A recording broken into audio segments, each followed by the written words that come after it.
Hey guys, welcome to the Student Side Hustle. This week, what I'm going to be talking about is this is not your normal sort of episode. This is episode 100. I want to say thank you to everyone who's supported me so far.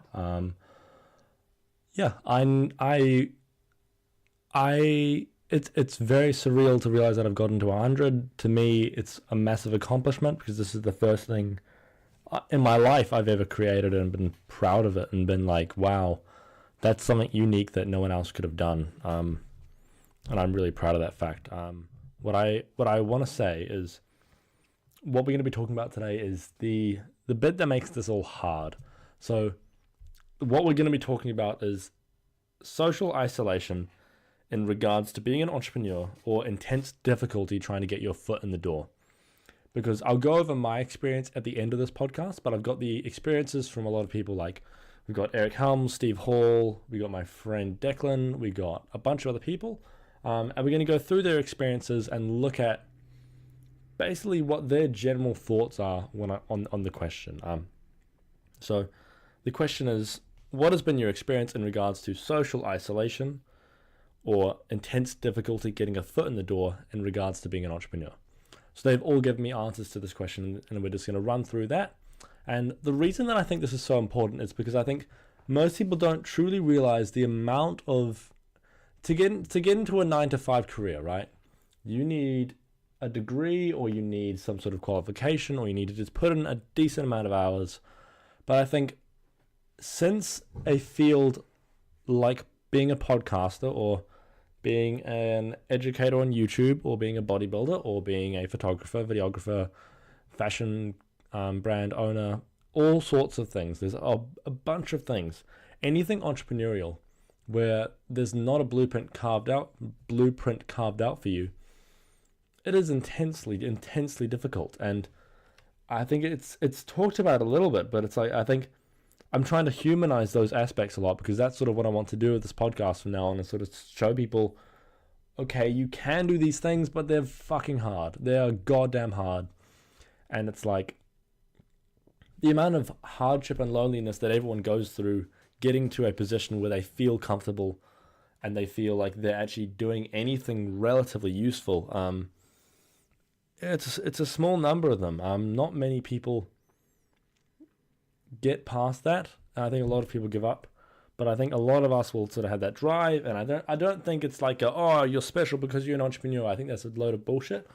But it's just like, you have to be willing to basically give up a lot of things. And I'll go into my personal experience with this at the end.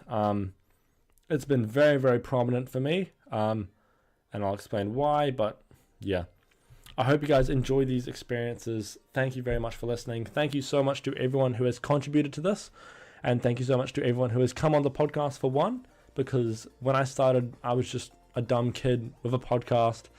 This used to be called Walsham Weekly. That's all it was. There was nothing to it. I didn't have any credibility whatsoever.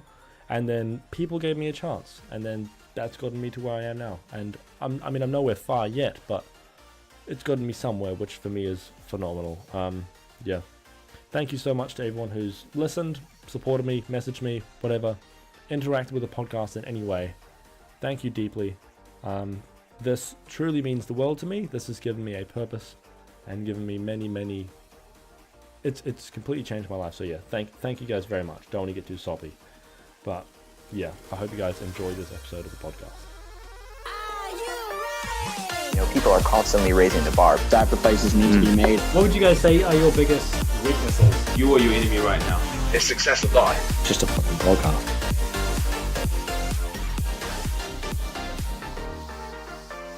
So first up, we have Dr. Eric Helms of 3D Muscle Journey. He's a fantastic coach, researcher. I hope you know who he is. Go check him out on social media at Helms3DMJ on Instagram, or just online. You can search 3dmusclejourney.com.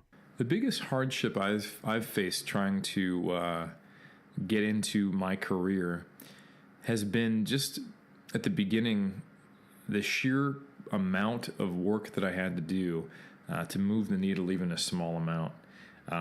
It's kind of like rolling a snowball down a hill, and it takes a very long time before it starts to become this massive ball of snow where whenever you put out content, it's read or it's seen or it's viewed, which I'm very fortunate to have gotten to a point where that's close to what's happening now, but it's taken me a long time. I first started, quote unquote, putting myself out there, if you will, and producing content for other people, writing for the 3DMJ blog in 2009. So it's been a solid 10 years before I've gotten to this point, and I was writing monthly blog posts for our website. We were recording YouTube videos on probably a weekly basis.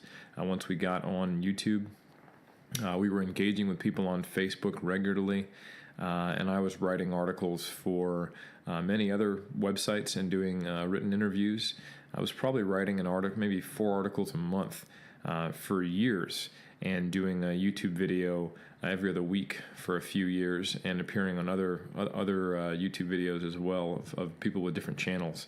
And it really didn't start to take off, or at least get some momentum, until around 2012. So I had to put in a solid 3 years of work with almost seeing no change before something did come around. And that was in addition to, coaching full-time, working as a personal trainer, doing my education, competing as a bodybuilder, competing as a powerlifter simultaneously. So I think I probably just didn't have an appreciation for just how much initial legwork it would take.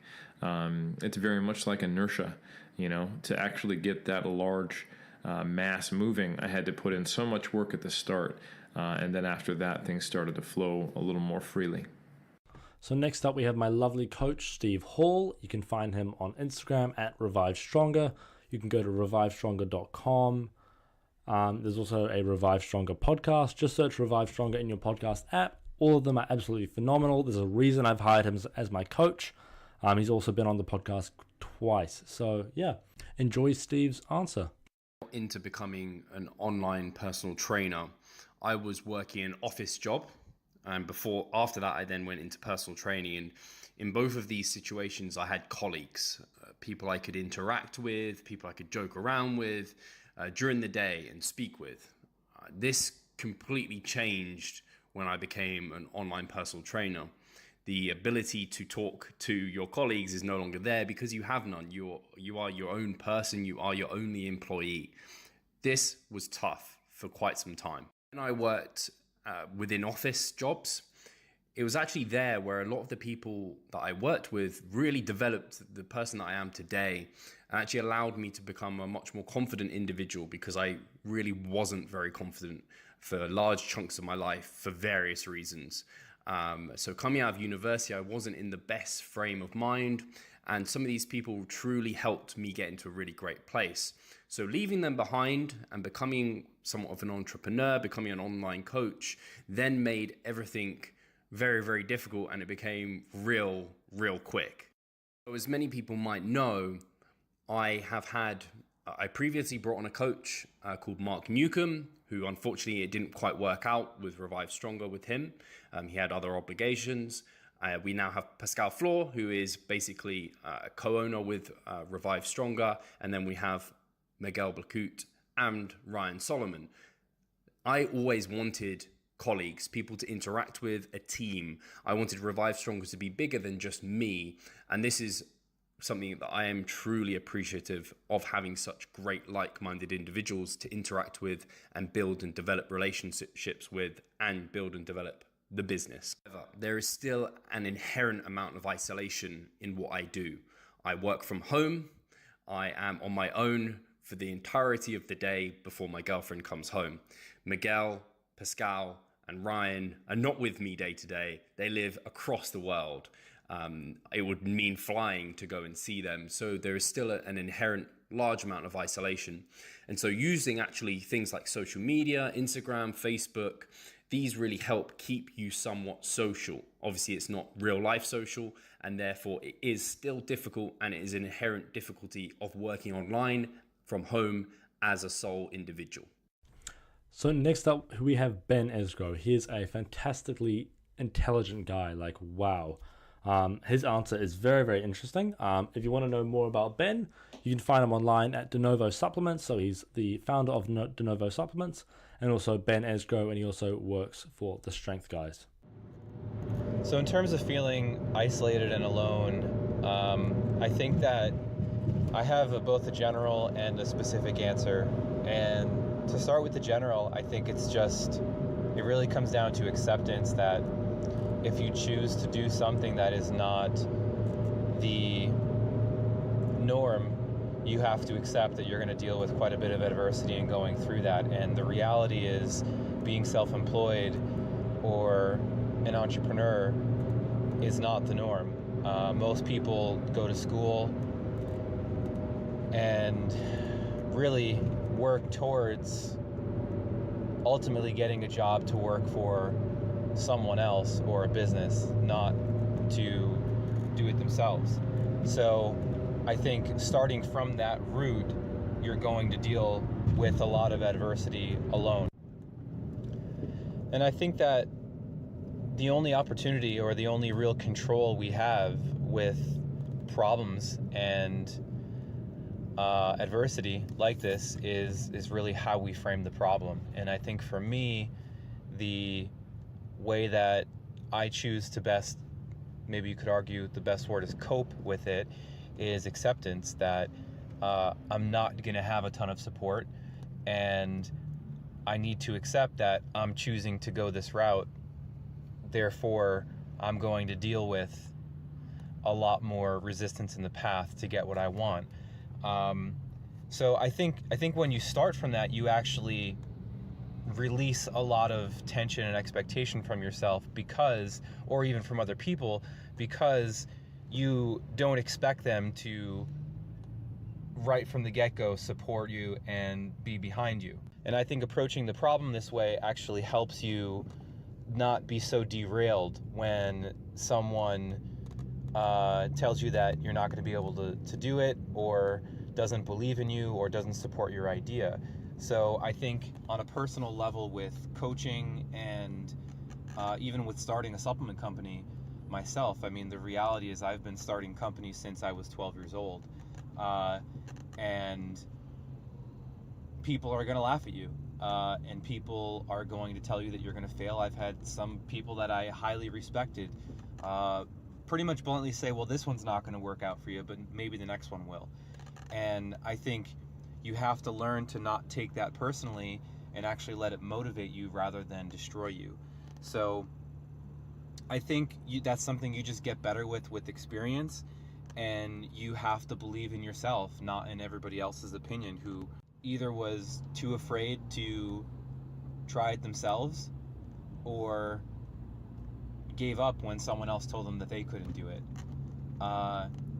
And I think the final part for me is it is important to have some support group. So somebody who believes in you and thinks you can. And for me, that's my mom, which ironically, she, I think out of love and care for me, wanted me to go down a traditional route of working a 9-to-5 and getting a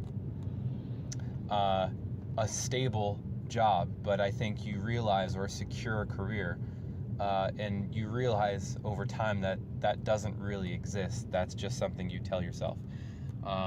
So only until I earned as much or more than her did she actually accept that I could do it. So I think in many ways, and this is kind of the irony of success as well, is you need to prove it to yourself first before you can prove it to anybody else.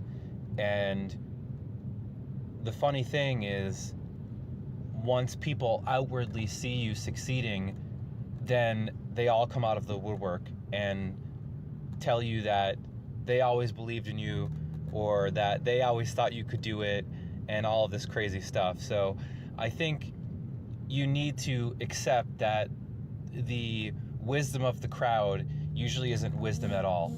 It's usually more so them waiting to see something that has caught on and then buying into it after everybody else has. So you need to be the first one to buy into yourself before anybody else is going to. And I think that's a very important starting point. So next up we have Josh Bridgeman. He is a bodybuilder from the UK. Absolutely fascinating story, and I think he's one of the few guys who's being honest in this industry. So you can find him online at Instagram, Josh Bridgeman. He also has a YouTube channel, Josh Bridgeman, there as well. Just search Josh Bridgeman anywhere and you can find him there. I think the hardest thing for me getting into this industry was from the people around me, from my peers. I came into the industry, or the social media aspect of life, kind of when it was all started kicking off, sort of 7 to 8 years ago. And I think the biggest hardship to get in there was just what your friends thought, and people giving you negative comments. And when you don't have a following and you don't have people who are backing you every single day, that becomes hard to fight against, and it becomes a struggle, just to put a post up, because you're going to go to school, you're going to get ridiculed for it, or your mates are going to send a group a chat and a picture into the group WhatsApp. And I think the hardest thing was just going through that, and then once you peak on top of the mountain, or once you make that climb, no one's there to be hating on you anymore. And once you get through that door of consistency, it becomes a way easier. I think sometimes people who are in the social media industry become that guy. You walk into a room, oh, there's that guy who does this. Now that I'm in the fitness industry, I walk into gyms and people say, oh, there's that social media dude, there's that guy. It does become isolating, it does become intimidating, because really we're just normal people, but we're just trying to share what we have. We're trying to share our journeys. But like I said, consistency comes through it all. The rewards are well worth it, and I wouldn't change where I am in the world for anything. Cool. So next up we have my good friend Ryan Solomon. He's one of these dudes who I don't understand how he produces the amount of content that he does at the quality that he does. Absolutely phenomenal. You can find him online at Ryan Solomon. He's also working with Revive Stronger as of recently, which is fantastic. And yeah, search Ryan Solomon on YouTube and on Instagram and you'll find him there. Struggles as being an entrepreneur, man. Like, I don't know if I have a good answer to this, because I feel like I was put in a position when coming into this world, not to get like philosophical on you, but like I started on like third base. I was born into a middle class family that I had a lot of things going for me, and my dad taught me to never half-ass anything. My mom's like the greatest person that I freaking know, and I learned so much from them. She does everything for everybody and doesn't ask anything in return, and I was born in such a lucky position. So I am excited to kind of get out there and try to do my own thing. Like, I get up at 4:30 in the morning and I work until like 8 p.m. And that's not me gloating or bragging that, oh, I work so much or I hustle or grind or anything like that. It's literally because I'm excited to get up in the morning and try to pursue my own thing and pursue something for myself that's going to be prosperous for myself in the future. And man, I've tried the route of just trying to relax at 6 p.m. or 7 p.m. at night. And man, if I can't help but turn on a TV show and think, man, I'm wasting my life right now. I could be getting after something I really want to do. And I don't know if that's just something that I was born with, that was innate to me, but I've kind of just always been like that. And that's just something that I've just kind of been born with. And I don't know if there's necessarily anything that I've particularly like struggled with in terms of trying to start my own thing. But there is one thing that has been somewhat of a struggle, and that has just been like the feeling of who the hell am I? Why should anybody listen to me? Like, I'm just a guy working on my master's degree. Like, I haven't done like any extreme stuff in this fitness industry, the industry that I'm in, and who the hell am I that people should listen to me? And the biggest thing that has helped me with that is reaching out to like-minded people. Shout out to my guys over at Revive Stronger. Reached out to them a couple years ago, and then it's like, okay, if I'm helping this person that's already established a little bit, that can be a way for me also to kind of get my name out there in the industry and stuff like that. So that's kind of helped me out, but I hope that provides a decent answer, but I appreciate what you're doing over there, James. So next up, we have Declan Short, or Bittersweet Creatives. He's one of my good mates. We started in this sort of entrepreneurship game together, and all he's done is like absolutely blown shit away. He's one of the upcoming labels in fashion, and he just does everything high quality. He recently moved to Canada. Shout out to you, Declan. Hope you're doing well, mate. Hardship. Probably just the will to start is the hardest part, and the will to be different and do something that's different and be laughed at. To get into the door of entrepreneur in a field it actually takes an incredibly long time. For me, it probably took about 3 months to 6 months. I'd say even a year. And just continuing to work and push hard despite what people think. Probably not the best answer, but the truest one I can give.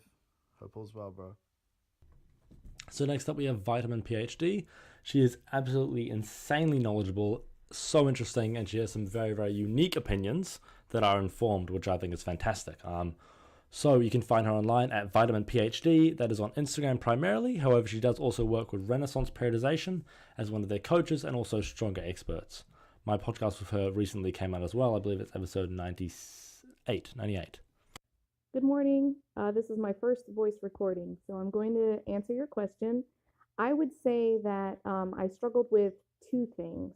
First would be imposter syndrome, which is sort of the belief that you're not enough of an expert and other people will eventually find out that you don't know at all what you're talking about and you don't deserve to be there, and you're just an imposter in the field. And I think that comes from, always striving for perfection and having really high expectations of myself. And that can really lead to, reductions in confidence and a lot of anxiety and worry that, you're going to let people down. And so that's something that I'm, still working on overcoming. I feel a lot better about it now than I did when I was first starting out. The other thing that I think, and I've heard that other people who, are entrepreneurs from home struggle with this is being realistic about what you can fit into a day. So sort of what we were talking about before in terms of how many items can I fit on my agenda, and and making time to do actually deep work, and wondering if you're doing enough all the time, which might actually also go with the imposter syndrome.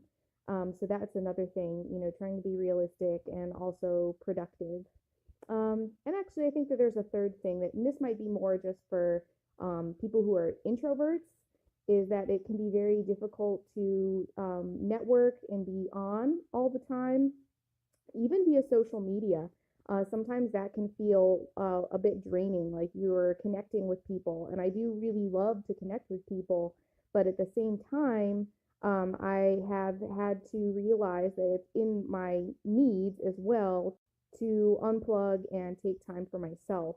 And also to realize that as an introvert, I have, skills and preferences, well, not preferences, but skills and abilities and tendencies that, more extroverted people might not have, and likewise for them. And so those are, things that are unique to me that only I can give.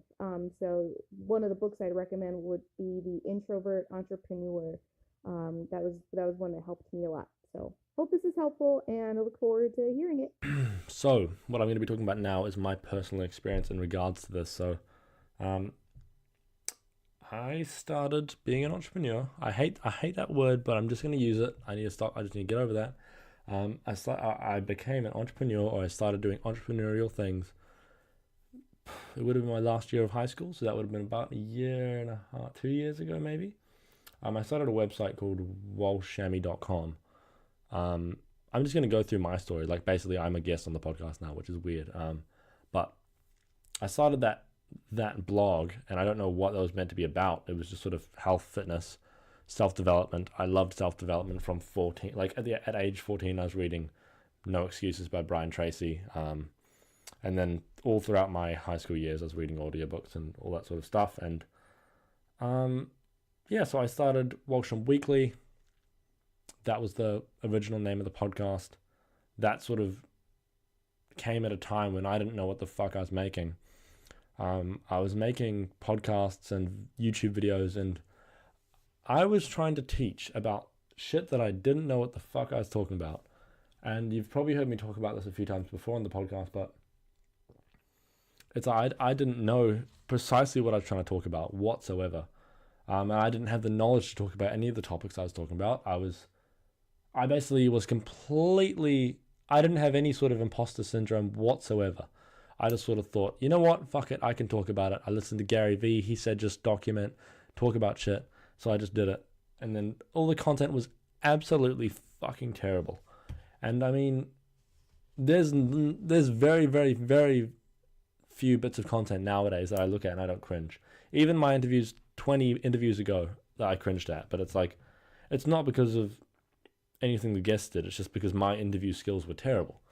And I guess that's the sort of thing. But the thing that I really want to emphasize today is the amount of social isolation that occurred during this period. And I don't want to get too soppy, woe is me. But it's like, I think everyone, when you become an entrepreneur, you go through this period of time where you start to separate yourself. You start to basically say, okay, I'm not going to go out on weekends. I'm going to start working from the moment I get home. Say you get home 5 p.m. You work from 5 p.m. to 9 p.m. And then it goes from 5 p.m. to 10 p.m. Then 11 p.m. And then you think, oh shit, maybe I need some balance. But then it slows down, so you speed up again. Because this is the kind of game where it's like every single hour you put in can be put to use. And it's like, this is the kind of thing where to be somewhat successful, you have to be the best in the world. And you have to generate an extreme amount of great content. Because if you don't, then effectively you're useless. And I think that gives a lot of us the idea of like, okay, let's work 24/7, no rest.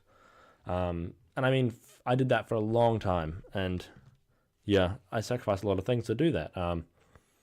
I don't think it's that black and white. I think the Gary Vee mentality is quite dangerous. But one thing that I think is quite prominent and that I've been thinking about a lot recently is, I think when you get into something entrepreneurial, the fact is you're going to be excluded by your peers or judged by your peers. And for a long time, this was the case.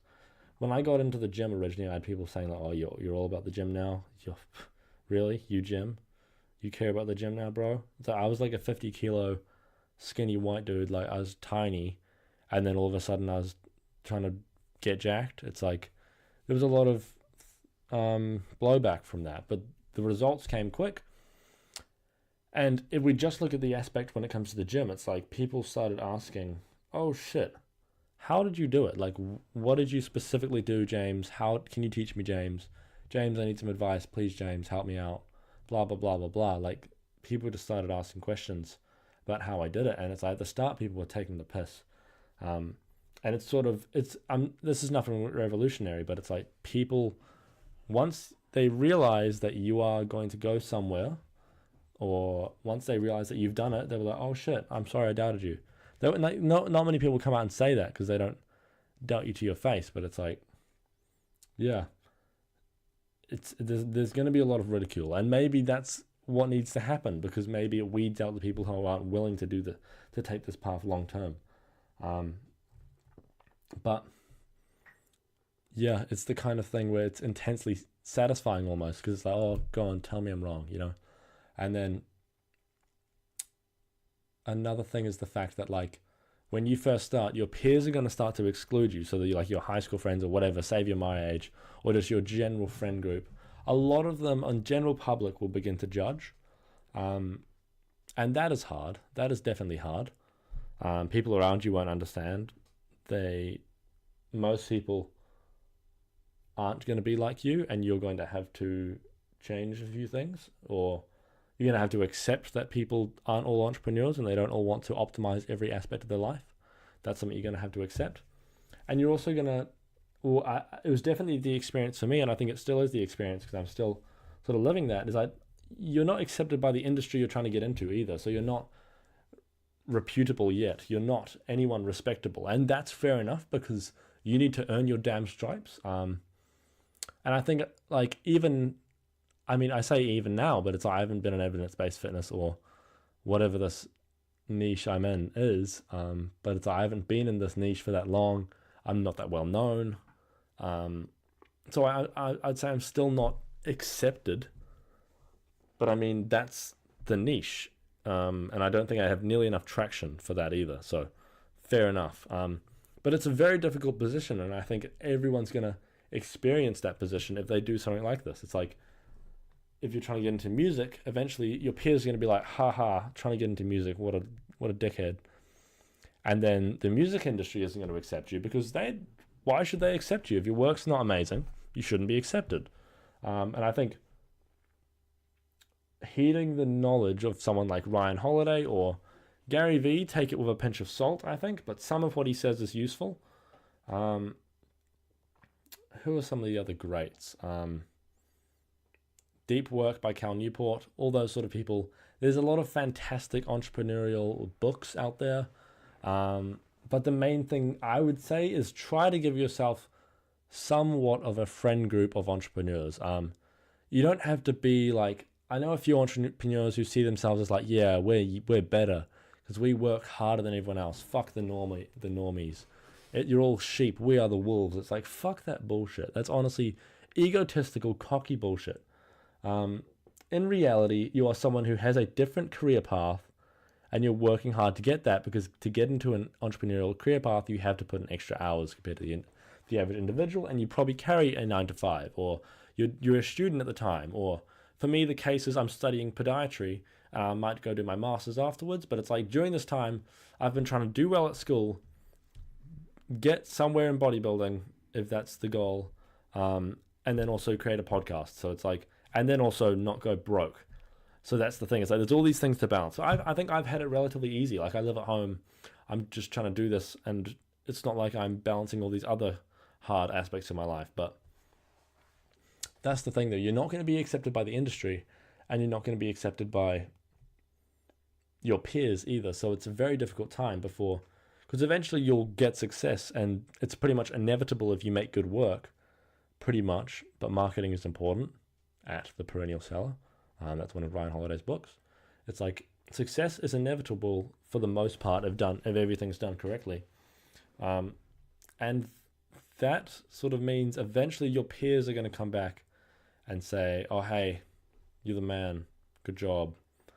And yeah, that's something I haven't needed to deal with too much yet, but it's the kind of thing that I know will come.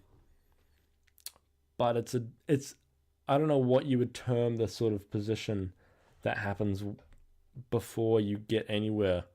But if you're genuinely sticking this out for the long term, and you're willing to make sacrifices and sort of say, I'm willing to commit to this because I need to be in this industry. I need to be an entrepreneur in this industry, or something like that. You know it has to be done.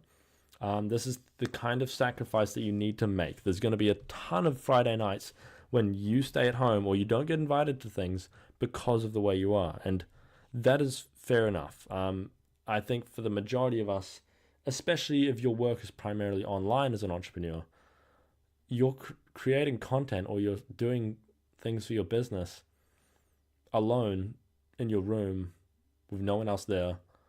At the start, you don't have many entrepreneurial friends. I had a few, and I mean, those people have really sort of made me think, oh shit, I'm not alone in this. You guys probably know who you are if you're listening, but it's like,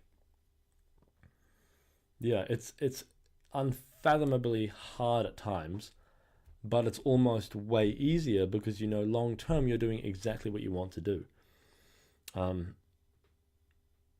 So long term, you know, this is going to take me to the position that I want to be in. And maybe long term it's easier than a 9 to 5, but I don't think it is. Because one of my favorite chapters from the book Ego is the Enemy by Ryan Holiday, it's my favorite book of all time, is called Work, Work, Work. And the basic outline is, yes, the work is hard now, but the work pretty much never stops. And I'm sure there's ways that if you run a business, you can hand it off to other people in the future. But for the most part, if you want to be an entrepreneur, you're going to have to do the majority of the work. And that's pretty much inevitable, which is going to be difficult too. I think the things that I've been doing haven't taken that much time, because like recording a podcast, I mean, if I had to guesstimate the amount of hours I put into this, I would guess 500. I don't know. But then another thing to touch on is the fact of rejection. It's like, when I first started, it's like no one said yes to the podcast. It's like I had to ask 100 people, and the amount of people that said yes was so minimal. It's like, God, maybe I went about it the wrong way and I didn't present myself correctly, but I think I had a reasonably good pitch. I tried everything in my power. But the amount of rejections you get for this kind of thing, it is insane. And it's like, I understand, because it's their time, they're an influential figure. They're not just going to give their time away, obviously, because that would be unreasonable. But it's like the amount of rejections you get, and then you get someone that schedules a time, and this would happen half the damn time. Like, fucking hell. At the start, the amount of people who would book a time, then not show up or cancel last minute, you're like, and it still happens rarely, so it's much more rare now, just because I think if I'm interviewing someone, I've usually interviewed like 8 of their friends, so it's like usually it's a bit weird of they're kind of being there's a bit less anonymity, but yeah. And I mean, I could kind of see the justification for that, but I think it's just downright. It is the thing I disrespect about people most. If you're going to book something, either cancel it well in advance, not 20 minutes before, or don't just not show up. Extremely disrespectful. But it's like, these are the kind of things that are going to happen.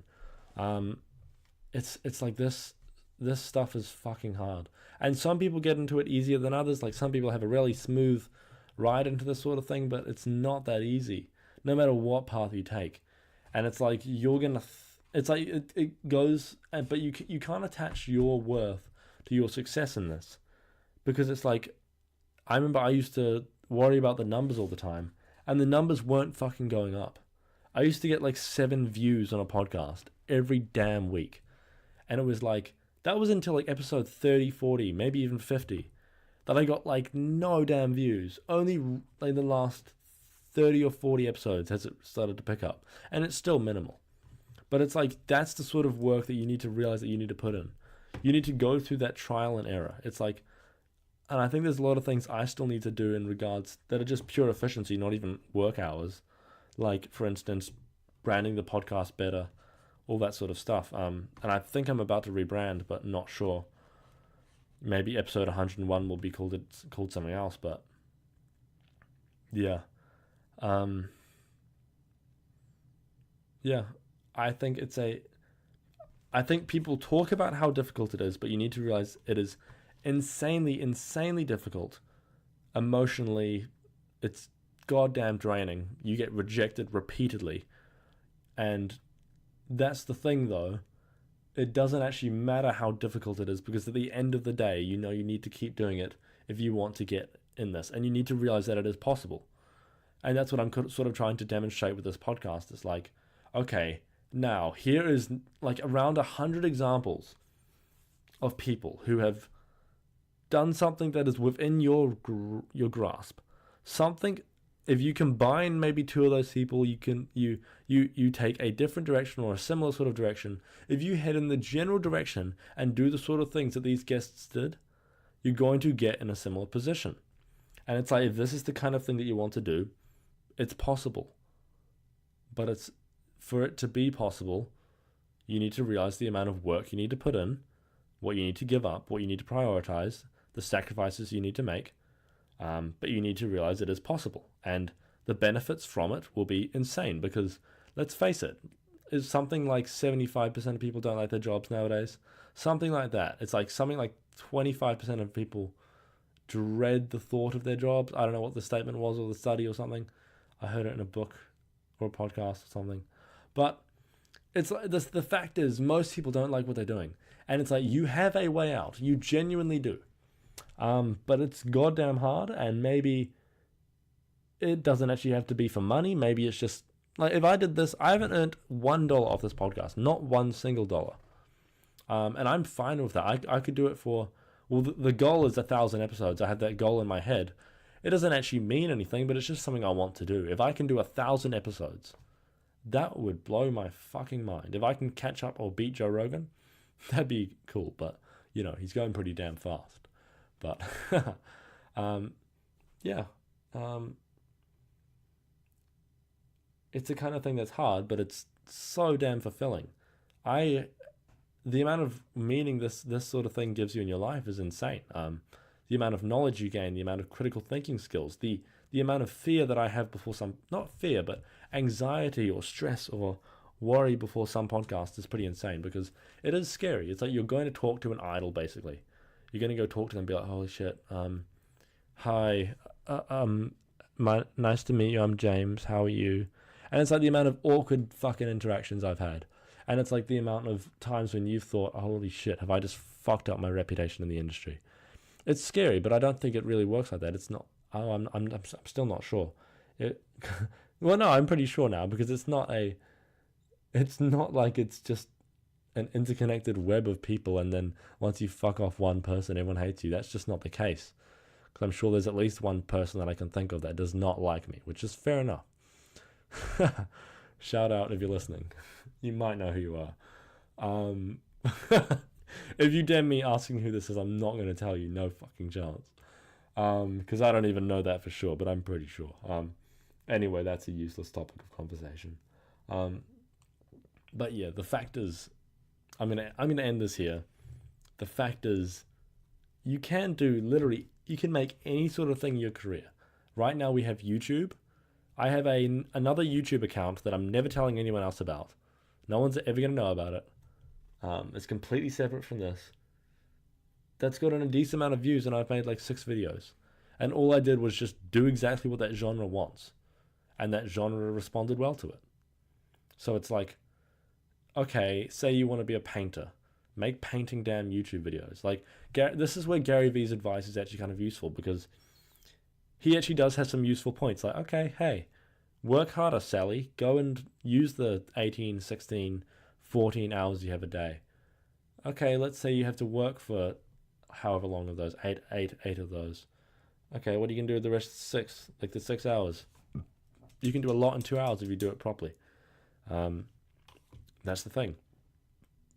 Maximize your use of time. Like, when I travel to work, I'm checking emails, I'm planning for podcasts, asking podcast guests to come on the podcast, I'm editing podcasts, I'm doing something productive, listening to podcasts, which I guess for me, it's sort of like a pseudo productivity, but I think it does have its benefits. Obviously, I love podcasts.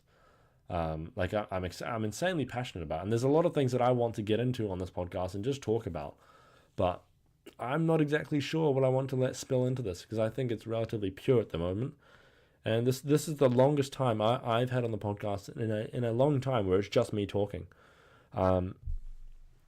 which is strange, because, yeah, I don't know, because I guess I've developed a decent listener base, and most of you have probably actually never heard me talk for that long.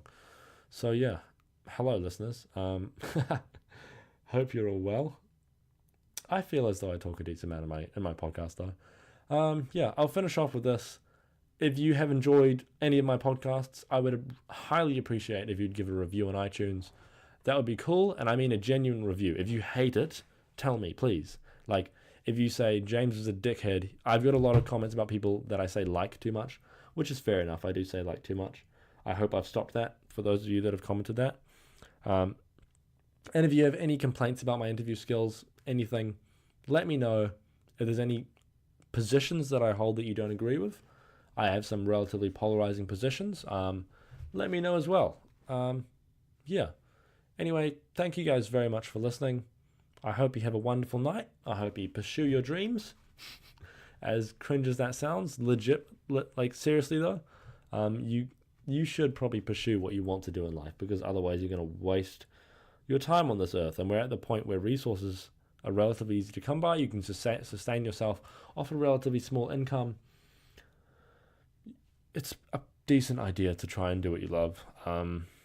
Yeah, I mean, I'm a 20-year-old kid giving you life advice, so take that as you will. But yeah, I hope I can do this for the next 10 years of my life. Thank you very much to everyone who's listened to an episode. Thank you very much to anyone who's come on the podcast. If any of my guests are listening, thank you very much. I highly, highly, highly appreciate it. You guys have brought me so much joy and taught me so damn much, so goddamn much. There's so many benefits of this that can't be seen, and there's been no monetary benefits of this yet. I feel like I've gained an exponential benefit from it's crazy the amount of knowledge that I've gained from this and just benefits. Crazy, absolutely crazy, and the amount of fulfillment it's brought to my life. Anyway, I'll stop being cringe now. Thank you guys for listening.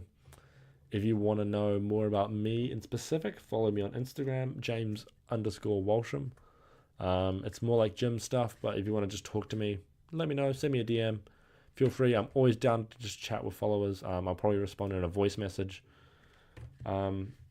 Yeah, if you disagree with anything I say, feel free to DM me or leave a negative review. Or I'd love a positive review too. That would be nice. But yeah, thank you guys very much for listening and have a wonderful day.